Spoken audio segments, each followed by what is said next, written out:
बिस्मिल्लाहिर्रहमानिर्रहीम। अस्सलाम वालेकुम नाज़रीन इकराम, मैं हूं मखदूम शहाबुद्दीन और आप देख रहे हैं मेरा फेसबुक और यूट्यूब चैनल। उम्मीद करता हूं आप सब लोग बखैर वाफियत होंगे और जहां भी होंगे अपने अहले खाना समेत खुश भी होंगे और महफूज भी। इय्याक नअबुदु व इय्याक नस्तईन। ऐ अल्लाह, हम तेरी इबादत करते हैं और तुझसे ही मदद मांगते हैं। आज 4 अप्रैल 2025 जुम्मे का दिन है। 3 बहुत बड़ी डेवलपमेंट्स हैं जो आपके सामने रखनी है। एक जानिब तो इमरान खान साहब से बुध के दिन होने वाली मुलाकात, जिसमें अली अमीन गंडापुर और बैरिस्टर सैफ थे और ये मुलाकात अलग अलग हुई। उस मुलाकात के बाद बिलाखिर अली अमीन गंडापुर ने खामोशी तोड़ी है और एक प्रेस कॉन्फ्रेंस की है। बहुत मरतबा ऐसा होता है कि जो बात की जाए उसे आप एनालाइज करते हैं, लेकिन असल बात वो होती है जो ना की जाए।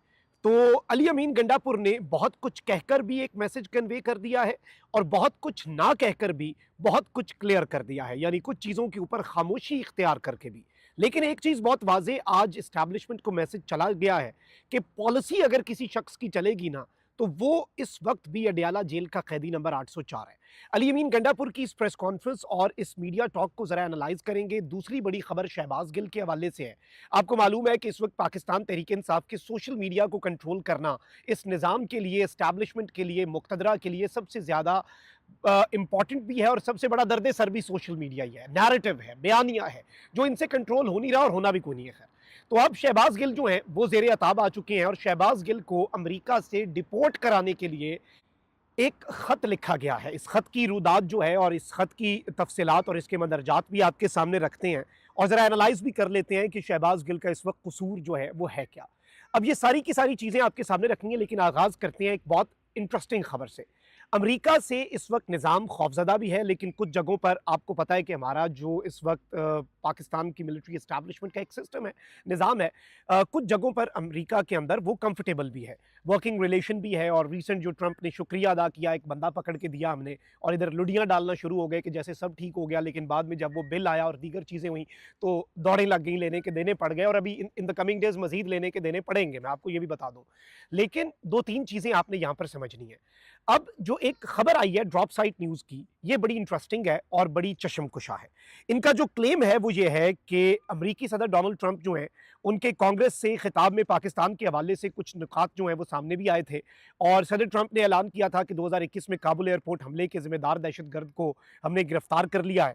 उन्होंने इस गिरफ्तारी में पाकिस्तान की हुकूमत का शुक्रिया भी अदा किया और कहा कि पाकिस्तानी सिक्योरिटी फोर्सेज ने इस दहशतगर्द को पकड़कर अमेरिका के हवाले कर दिया। अच्छा, उसके बाद हमारे सिस्टम में ये बात वैसे बाय द वे आई और निज़ाम को ये लगा कि जी अब अमेरिका के अफगानिस्तान में हम सहूलतकार हो जाएंगे। ऑल्दो उसके बाद ज़ल्मे खलीलज़ाद डायरेक्ट हो गया, उसने काबुल का दौरा किया, बंदा भी छुड़वा लिया।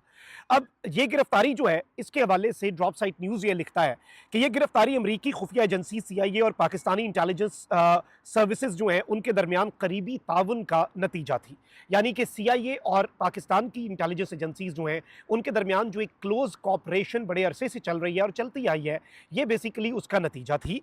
और इस पेशरफ्त को पाकिस्तान और अमेरिका के दरमियान ताल्लुकात में बेहतरी की अलामत के तौर पर देखा जा रहा था। ताहम पेंटागन और स्टेट डिपार्टमेंट के कुछ हुकाम पाकिस्तान की फौजी क़यादत के साथ करीबी ताल्लुकात के मुखालिफ हैं, यानी कि अमेरिका के स्टेट डिपार्टमेंट में भी और पेंटागन में भी। अब आप समझ लें कि ट्रंप एडमिनिस्ट्रेशन आई है, चीज़ें बदली हैं, लेकिन डीप स्टेट वही रहते हैं, एस्टैब्लिशमेंट तो वही है, एजेंसीज तो वही हैं, अंदर जो ब्रेन है उस एजेंसी का वो भी वही है। अब ड्रॉप साइट ये दावा कर रहा है कि जी स्टेट डिपार्टमेंट जो कि वहाँ की वजारत खारजा है और पेंटागन जो है वो इस वक्त पाकिस्तान की फौजी क़यादत के साथ करीबी ताल्लुकात के मुखालिफ है और मुल्क में जमहूरी हुकूमत की हिमायत करना चाहते हैं कि पाकिस्तान के अंदर एक डेमोक्रेटिक सिस्टम हो और कम्प्लीटली हम जो डेमोक्रेटिकली इलेक्टेड लीडर्स हैं उनके साथ इंगेज करें और पाकिस्तान के अंदर डेमोक्रेसी जो है वो परवान चढ़े। लेकिन अब ये बताया जा रहा है कि मुख्तलिफ इदारों के दरमियान इख्तलाफात पाए जाते हैं, जहां CIA पाकिस्तान की फौजी क़यादत के साथ करीबी ताल्लुकात की हामी है, जबकि पेंटागन और स्टेट डिपार्टमेंट जमहूरी हुकूमत की हिमायत के ख़्वाहां हैं। अब this is a very big claim कि जी अमेरिका के अंदर भी एक फड्डा चल रहा है और अंदरूनी खलफशार सा है कि एजेंसीज जो है वो कह रही है कि नहीं जी हमारा वर्किंग रिलेशन इस्टेब्लिशमेंट के साथ ठीक है, ये ज़्यादा काबिल एतमाद है, हमारे ज़्यादा काम आ सकते हैं। और सियासतदान जो है उन्हें ऑब्वियसली पॉपुलैरिटी का भी फ़र्क पड़ता है, उन्हें बहुत सी चीज़ें और भी देखनी पड़ती हैं, तो हमें तो यही सूट करता है। लेकिन पेंटागन और state department according to this claim, ये बहुत बड़ा क्लेम है ड्रॉप साइट का, तो इस चीज़ को आपके सामने रखना बहुत ज़्यादा ज़रूरी था। अली अमीन गंडापुर वाले मामले पर आने से पहले शहबाज गिल साहब की बात कर लेते हैं। इस वक्त देखें जो बैरून मुल्क लोग बैठे हैं ना, कभी JIT जो है वो सोशल मीडिया के लोगों को तलब कर लेती है, कभी जुल्फी बुखारी बारी फिर जिब्रान इलियास और अजहर मशवानी, और स्पेसिफिकली जिब्रान इलियास इस वक्त बड़ा खटकते हैं क्योंकि वो पीटीआई सोशल मीडिया को देख रहे हैं। अलीमा खान साहिबा की मुलाकातें भी इसलिए रोकी गई क्योंकि खान साहब की बात अनसेंसर्ड अनफिल्टर्ड अलीमा खान जिब्रान इलियास तक पहुंचाती थी और वो सोशल मीडिया पर एज इट इज मनोअन जारी हो जाती थी। अब बातें भी सेंसर हो रही हैं, मुलाकातें भी कंट्रोल्ड हो रही हैं, ये सब कुछ हो रहा है ना। तो बैरून मुल्क बैठे जो लोग इस वक्त स्टेट के लिए या निज़ाम के लिए या मुक्तदरा के लिए एक थ्रेट है, उन्हें ऑब्वियसली मुक्तदरा जो है वो अपने हिसाब से ट्रीट करने की कोशिश करती है। ये पिछले 3 साल से ये चल रहा है। कुछ लोग जो हैं उन्हें मुल्क छोड़ना पड़ गया, कुछ लोगों के लिए मुल्क के अंदर मुश्किलात हैं, बहुत सी प्रॉब्लम्स होती हैं, बहुत सी बातें लोग बताते हैं, बहुत सी बातें जो हो रही हैं यकीन माने लोग बता भी नहीं रहे, इतना कुछ हो रहा है, बहुत सी कहानियां, हर शख्स की अपनी कहानी भी है। अब शहबाज गिल साहब जो है, इनके हवाले से एक क्लेम आया है जी कि डीजी पासपोर्ट्स जो है मिनिस्ट्री ऑफ इंटीरियर में मोहसिन नकवी साहब की जो वजारत है, और कुछ दिन पहले से आपको पता है कि कुछ टाउट सहाफ़ी जो हैं वो ये कह रहे हैं कि मोहसिन नकवी साहब अब वापस मैदान में आ गए और एक ही टास्क लेके आए हैं कि पीटीआई पे रंदा फेरना है, क्रैकडाउन करना है, पीटीआई के सोशल मीडिया के लोगों को उठाना है, जर्नलिस्ट जो हैं उन्हें उठाना है, पीका लगाना है, ये करना है, वो करना है। तो अब मिनिस्ट्री ऑफ इंटीरियर का जो ऑब्वियसली इमिग्रेशन डिपार्टमेंट है, तो उसमें डीजी पासपोर्ट्स जो हैं मुस्तफ़ा जमाल काजी साहब, इन्होंने लेटर लिखा है एक फॉरेन एम्बेसी को इस्लामाबाद में, और इसने एक नई कंट्रोवर्सी खड़ी कर दी है। डीजी साहब ने लेटर में क्लेम किया है कि शहबाज गिल साहब जो है वो एब्सकॉन्डर हैं, यानी कि इश्तिहारी हैं मुख्तलिफ केसेस में, और ये बेसिकली एक ब्लॉक्ड और डिजिटली इंपाउंडेड जो पासपोर्ट है उसके ऊपर इन्होंने ट्रैवल किया मुल्क से बाहर, इसलिए इन्हें as soon as possible deport कर दिया जाए। अच्छा, इससे पहले भी हमने देखा कि इंटरपोल के जरिए भी इन्होंने बात चलाई कि हम पाकिस्तानियों को ओवरसीज को पकड़ के लाएंगे, रेड वारंट जारी करेंगे। ऐसा होता नहीं है। इंटरपोल तो वैसे भी मैं आपको बता दूं कि फ्रीडम ऑफ एक्सप्रेशन के केसेस, पॉलिटिकल केसेस, जर्नलिस्टिक मामलात, इन सारी चीज़ों के अंदर वो इन्वॉल्व होती नहीं है इंटरपोल, वरना तो फिर नया ही कट्टा खुल जाए ना, वो इंटरपोल को इस्तेमाल ही और कामों के लिए किया जाए। लेकिन अब ये क्या खत जो है इसका कोई फायदा होगा? आई डोंट थिंक इसका कोई फायदा होगा। क्या शहबाज गिल इस खत की वजह से बोलना बंद कर देगा? वो भी नहीं होगा। क्या अमेरिका जो है वो शहबाज गिल को डिपोर्ट कर देगा? वो भी नहीं होगा। तो इस खत का फायदा क्या हुआ जी? फायदा ये हुआ कि कम से कम हमें पता लग गया कि सिस्टम जो है वो बैरून मुल्क बैठे हुए लोगों से खाइफ भी है, उनसे परेशान भी है, और इनकी परेशानी में हर गुजरते दिन इजाफा भी होता जा रहा है। और जाहिर बात है, जो पाकिस्तान में बात करता है, हमारे चैनल्स पे फायरवॉल लगी हुई है, डाटा के साथ अब मेरा चैनल भी एक्सेस नहीं कर पाते पाकिस्तान में, वीपीएन लगाना पड़ जाता है, हर तरह का हरबा अपना है। लेकिन मसला यह है कि कंट्रोल नहीं हो रहा ना सिस्टम, निज़ाम और चीज़ें जो हैं वो कंट्रोल नहीं हो पा रही। तो ये एक बड़ी इंपॉर्टेंट चीज़ थी जो आपके सामने रखना ज़रूरी थी।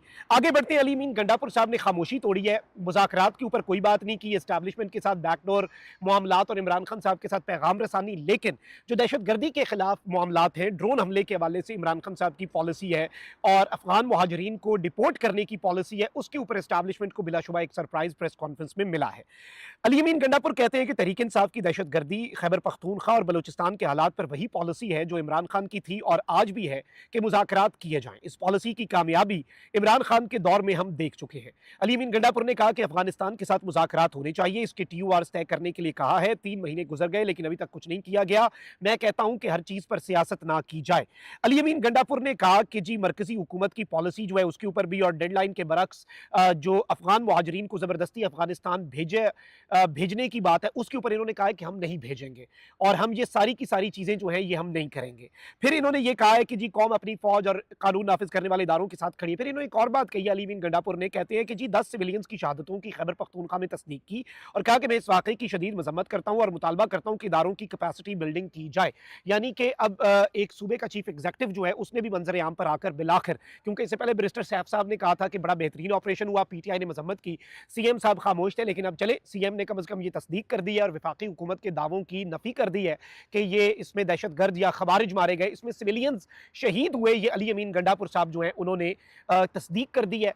एक चीज़ जो इसमें बॉटम लाइन में मिलती है, मुज़ाकरात के हवाले से खामोशी रखना भी एक मैसेज है, लेकिन और जो पैगाम अली अमीन गंडापुर लेके गए होंगे, लेकिन खान साहब ने गंडापुर साहब पे एक बात ज़रूर वाज़ेह कर दी है कि दहशतगर्दी के खिलाफ जंग, खैबर पख्तूनख्वा के मामलात और बलूचिस्तान के मामलात पर खान साहब की वही पॉलिसी है जो पहले दिन थी और उस पॉलिसी से पीटीआई आगे पीछे नहीं होगी। This is without doubt a surprise to the Pakistan military establishment. अपना बहुत ख्याल रखिए। अल्लाह निगहबान। पाकिस्तान जिंदाबाद।